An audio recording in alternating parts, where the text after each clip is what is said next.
Welcome to the Quantum Awakening podcast, where we invite you to embark on a profound exploration of conscious evolution, human transformation, DNA upgrades, and the harmonious fusion of science and spirituality. Guiding you through this enlightening journey are your dynamic hosts, Sharon and Amanda Bowden. With their extensive knowledge and expertise, they will serve as your trusted leaders of knowledge. Sharon, with her deep spiritual insight and celestial race knowledge, will shed light on the mystical aspects of your existence. Meanwhile, Amanda will share her expertise around manifesting, mind-body-soul connections, and how science and psychology are intertwined with spirituality. Join us on a transformative journey to enhance your perspective and to bring you enlightenment. Hello and welcome to our podcast, Quantum Awakening, exploring conscious evolution with me, Amanda Bowden, and Sharon. Hi, hello. So today we're going to be chatting about manifesting. So this has been like the buzzword for the last year because of the Chinese New Year, the rabbit, and because so many people are awakening more. So we just wanted to quickly delve into it and like give you our perspectives and experience on it. And so I'll hand it over to you first. Oh, thanks. Right. Well, what's manifesting? I'll probably come in on a different angle from Amanda would. You're quite a lot more science-based than me, aren't you? Yeah. Manifesting came into my understanding probably like 8 years ago. I'd had people saying, well, you can manifest, you can do this, you can do that. And I was thinking, yeah, okay. And I went to a workshop and I'd been, through my husband's health, we decided to sell the family home, or we thought we were going to. And I'd gone to this workshop and part of the workshop was manifestation. Cool. So that was cool. So I did the workshop and it brought a deeper understanding from the spiritual side of it. Yeah. So we took the decision to put the house on the market, and it was a really hard decision for us because we'd been there over 20 years and we really didn't want to move, but we knew we had to for financial reasons and get ourselves stable and everything. Yeah. So I wrote out on a piece of paper a list of what I was looking for, and it was so I put 3 to 4 bedroomed house, nice area, near a bus stop, near a doctor's, near a dentist. And there must be some other bits and pieces on there. She was quite specific. I was very specific. Oh yeah, I know what it was. So whoever's buying the house has got a first time buyer. Wow. Yeah, so it's very specific.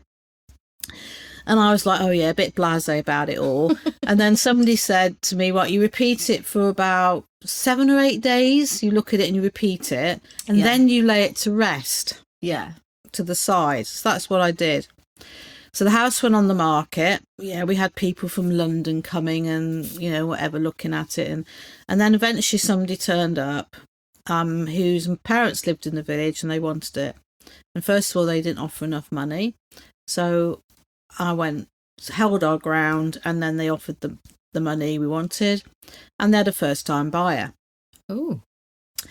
We didn't know where we were moving to, and we quickly discovered we couldn't move to stay in Bristol as it was too expensive. Yeah. So one day my husband, who was still driving to work at that stage, when he got to work, put into Rightmove, whoever it is, and he'd been putting a 5-mile radius and he put a 50-mile radius in by mistake.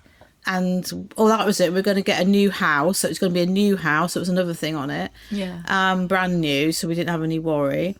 And these houses up in Wales came up, and I was going, no, I don't want to move to Wales. I want to stay near the boys, and all this. Anyway, kept nagging me. I said, okay. And literally the day we made the appointment to come and see these houses was the day we sold. Wow. And we were going to see a house the next day, just out of curiosity. So we came as buyers. Talk about right time, right place. So, and then from the spiritual side, everything was progressing well. And I was like, I just need a sign. Am I doing the right thing? Are we doing the right things? I went to see a platform medium at a local venue, and my dad came through.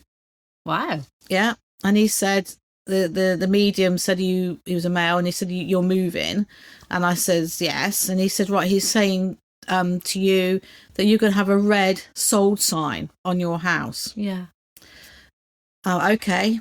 Anyway, the next day I met the estate agent, and I said to her, oh yeah, I was last night at this venue, and my dad came through and he said, I'm going to have a red for sale, a sold sign on my house. Now, what I didn't know was their sold sign was blue. Oh. And her face went white. And I said, you all right? And she said, you're not going to believe this. We've just taken the decision to change them to red. Oh my God. Yeah. So it was different from their normal board, so people could know it was sold. Yeah. I went, all right, okay. And I knew that was the sign. And then when we were very close to moving, I was still typical human going, oh, sure, we're doing the right thing. I was up in the attic and I was clearing all the stuff out. And I always talk to Chris's mum and dad because his dad's around my son as a guardian. Okay. And I said to them, come on, guys, are we doing the right thing? And we were clearing the boxes out, and right at the back was this box we didn't recognise. So I pulled the box forward. And I said, this is one of your mum and dad's from the house, thinking I might find some treasure. And there was a vase, and there was this sort of chrome thing which had a dish. So I took it downstairs. I took the vase out, I took the dish out and the chrome thing. And that was it. And then I put the dish in the chrome thing. I thought I'll just quickly look underneath and check it's not solid silver. Yeah. Because you never know your luck. And as I noticed, there's no word of a lie. As I tipped it upside down, a coin dropped out, and a Canadian coin. Oh my God. Now, the significance to that is when I'd been in the loft, I'd found a load of photos and video from their stuff. And it was that holiday that year in the 80s in this video and in the pictures. And this coin was from the same era. So talk about synchronicities. Yeah. Well, I never found that coin again. It disappeared. Yeah. So I had all these signs, okay, and it couldn't be more in your face. So I'd manifested this thing to happen, yeah, even though a lot of them had fitted in place. Yeah. And then I got the signs, but we were a little bit upset when we moved over here because Chris said you missed something off it. Oh, I remember this. And he said a good pub. So that's my story of manifesting for you guys. Hope you enjoyed it. But they found a good pub now, haven't you? Yeah. So that Yeah, we can get in on the bus. Yeah. It just come in a little bit later on, didn't it? Yeah, so like manifesting for me from like my point of view is like literally what we've talked in the last podcast episode, like you. The perspective one. Yeah, the perspective. Yeah. Is like where we're going from like the effect side of life, and we're learning that we can actually create our own reality. And you knew that because you knew if you scribed what you wanted down specifically, very specific. You could bring that into your reality, your little. Because I put water in it as well, being near water, and I got a canal like 100 feet away. Yeah. Wow, because like for me, my journey started around, probably loads of you read the story, is around like the Secret book, and it kind of it's, I can't remember, robbing to someone, but originally, so there's two versions of the film, and I follow Esther Hicks, who talks about manifesting as well, and she channels a collective called Abraham. It's really interesting. So that's come from there. And they originally created The Secret, and so somebody's taken the book and put their spin on it. I do know about that book. Yeah, I've never read it, but I've heard a lot of people have. Yeah. And then allegedly, there's been a film made. Yeah, there's two. There's the original one, which I can't remember if Esther's in there, Esther Hicks. And then there's another one as well. But the original one, so the company that went with them, they wanted to take over the rights, and they wanted to just make the film how they wanted to. And so it kind of got taken over. And people don't know that Esther and her partner were actually the ones who done the original take on it. and it came through Abraham teachings. Wow. And so that's where I started. And at the time I was reading it, I was like, this could be possible, but really, I mean, how realistic is manifesting? Yeah. Like, you read it and you're like, I don't believe in that right now. But then as I've kind of like gone on my journey, and it all started like for number 28 for me, and like I was learning the numbers anyway, like 333 and all that stuff, and communicating from a guide to that. And then we moved from our first house into a new house, which was number 28. And before that, in the September on the 28th, my guides were like, this is a new start for you. And I was like, oh, this is good. I've gone through a really hard period in my life. And I was like, okay. And then further down the line, the same year, my friend who was trying to help me out, because I went through depression and everything through that time and that kind of stuff, and he'd booked me like a track day to go in fast cars and stuff like that, like Lamborghinis and things like that, because I love cars. And then that got cancelled because of the rain and stuff, and I was like, oh, what's going on here? And I was like, okay, I'll just go with it. Rebooked it 28th of September, and I was like, well, this is weird. So I've had 2 28s so far. I was like, right, okay. And then the same year we went to London, and I took my mum and my daughter with us, and we went on the London's Big Eye, and they've all got numbers on the capsules and things like that. And as they were coming around, I was like, oh my God, you wouldn't believe this. And I said to my mum, because I'd been explaining to her, because even though it boggles her head, I still like tell her what I'm going through. And I was like, wouldn't it be funny if we go on number 28? And we did. Oh, wow. And I was like, what the hell? And then... And they manifest in threes quite often, don't they? Oh, yeah. Yeah. Oh, I forgot about that. Yeah. Because of our 3D reality. Yeah. Oh, yeah. Because we don't get it on the first one. We start to go, oh, second one, there's something in this. And the third one, we go, oh, yeah, got it, thank you. Yeah, like they're convincing us. Oh, that's cool. Yeah, I didn't realise that. And then, like, that carried on. And then not until, well, that's where my manifesting journey started, and the Master Miracle Manifestor with the book and stuff. Yeah. But then this year, I remember texting you, and I was like, oh my God. So I was watching a series on the TV, and it was Manifest. And then my daughter jumped on the buttons, and it stopped and went fast forward, and I was like, oh my God, to my daughter, I missed that part. So I rewound it, and then on the screen it said Manifest 28, and I was like, oh my God, the cycle's starting again. So not only will we letting go of the old stuff, to make way for a new beginning, and then that's where my new book's coming in from. So it's like Spirology Manifest 28. So like, yeah, that's my story around manifesting. So it's literally, you can create your own reality, and a lot of the time we believe that like we just manifest like material items or money, because that's what we really go for as humans and that kind of thing. But actually, we can manifest anything. Like, I've put out to my guys, oh, I surrender over to you, blah blah blah, because my week is looking like I got no human connection, and I know I need that for the week. So I'll say, can you please bring somebody in, and so I could do something with my daughter or myself, and then it comes in at the right time and right place. And like, it's trusting it, isn't it? Letting, you say about giving it over. I've found that since I give over and trust more, things will manifest in a more natural way where it needs to be. That's true. I always have enough money for what I need. Yeah. Yeah, it always seems to just sort of come at the time it needs to come. So rather than manifesting and stressing, it's manifesting and trusting. The abundance part. Yeah. Which is what I'm really in, and again this time. Because for me, the human part of me is like, oh my God. But then I know, like you do, so I keep repeating to myself, like, trust the process. So just reprogram myself.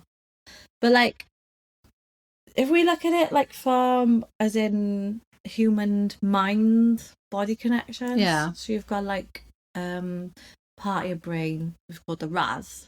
So it's like your reticular activating system. Yeah. So you could call it like your Google search. So whatever you put in there and ask it to do or find, it'll go out and find it and bring it back.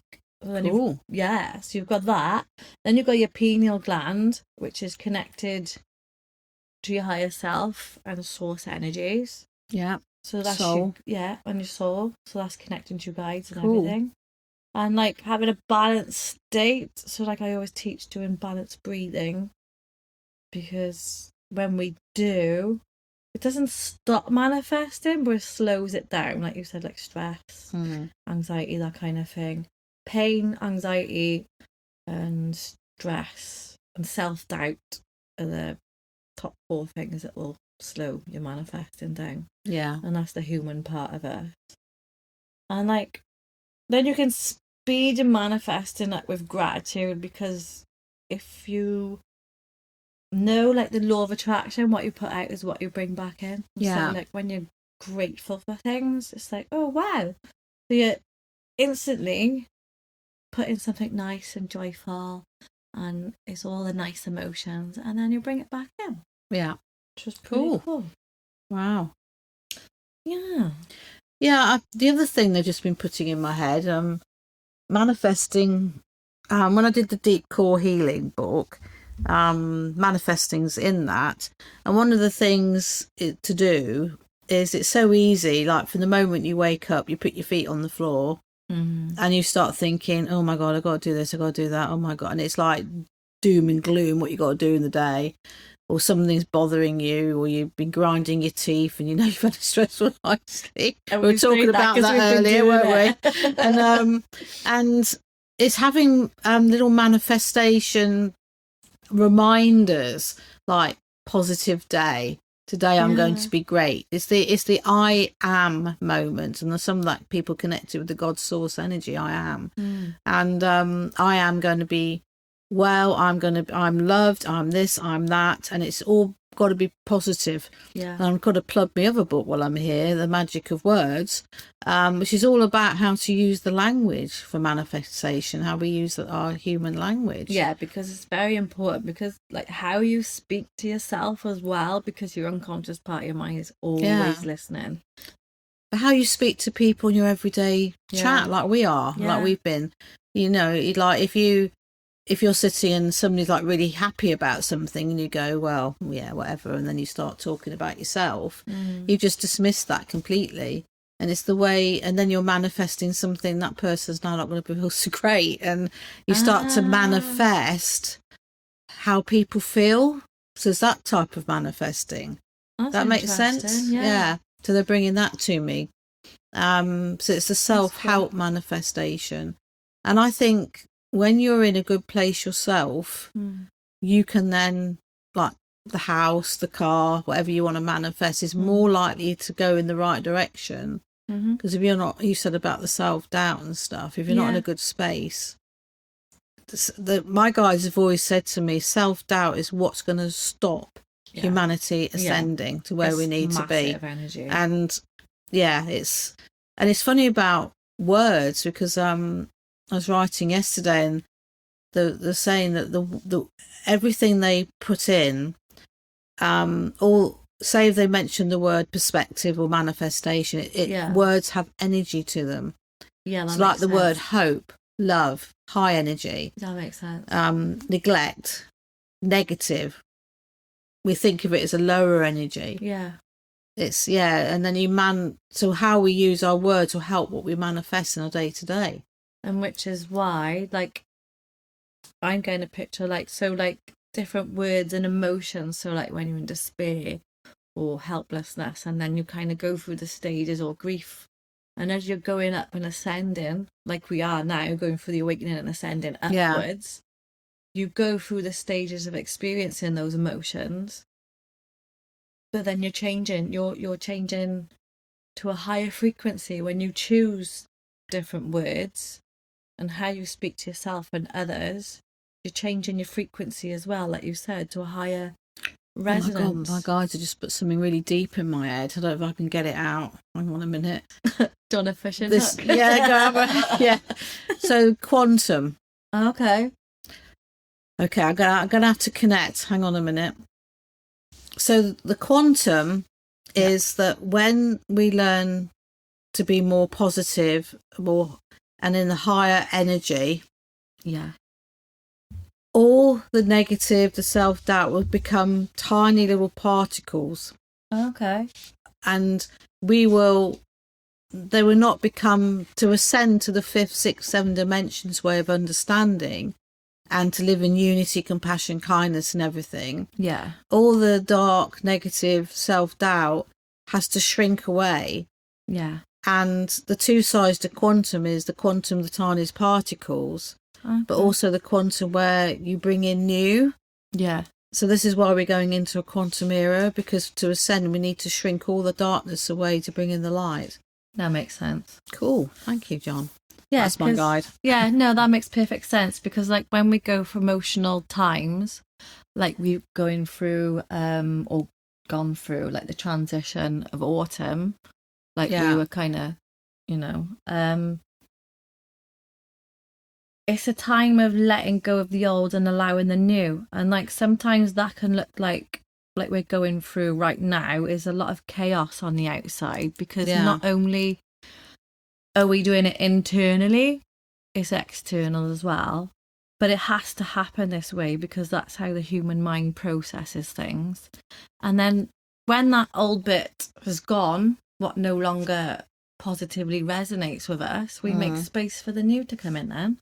And that's right now what's unfolding is that you can see old systems falling, you can see like the old guards falling, and we're bringing in literally, like you said, the quantum timeline of unification. We're bringing in new systems because the old ones no longer serve a positive purpose, and this is where the new earth is coming in. Yeah.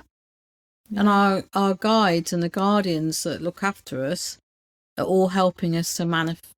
People like you, me, light workers, people working along the spiritual path in the open, they're trying to help us with that, but they're also helping all of humanity subconsciously in the soul level to try and see this as well. So they're working, so we're talking about it, but there's loads of humans out there that have no idea, but in their soul higher self they have, and they're trying to work from that end. And so like this podcast, which is partly why we're putting it out, will activate parts of you on a new level that your soul on a soul level will recognize, and it might activate you towards like your ascension or like waking up more spiritually and getting the knowledge out there. Yes, I've just been told that we need to do a manifesting workshop. There you go. Yes, that'd be cool. Yeah. I've already got part of one. Yeah. Oh my God. Yeah, that would make sense. Watch the space, guys. Watch the space. Right, cool. Anything else while we're on the subject? Only that this is where I'm going as a coach. So this is me going from my old part of what I've already said. So I've had a moment of, oh my God, I got to change everything. But at the same time, I love manifesting. And it's just amazing. And you can talk about it forever. And you do workshops and one-to-ones, don't you? Oh, yes. Yes, yeah. I do, yeah. So it can be online, can't it? It doesn't have to be face-to-face. No, you can do it online, face-to-face. You've had wonderful feedback. Yeah. So there, guys. So, if you want to find out more about myself, you can go to amandabowden.co.uk. And if you want to find more out about Sharon, you can go to bengalrose.co.uk, www, or you can email me at sharon@bengalrose.uk if you want to get in contact for some nice reason. So cool. There you go, guys. That's our 4th episode done. And I can't remember what the next one is, so we'll surprise you with it. Yeah, but they all kind of seem to lead into each other, which is kind of cool, and we love it. Yeah, they're interlinked in a way, aren't they? Yeah. Thanks for listening. See you on the next one. Bye. Bye.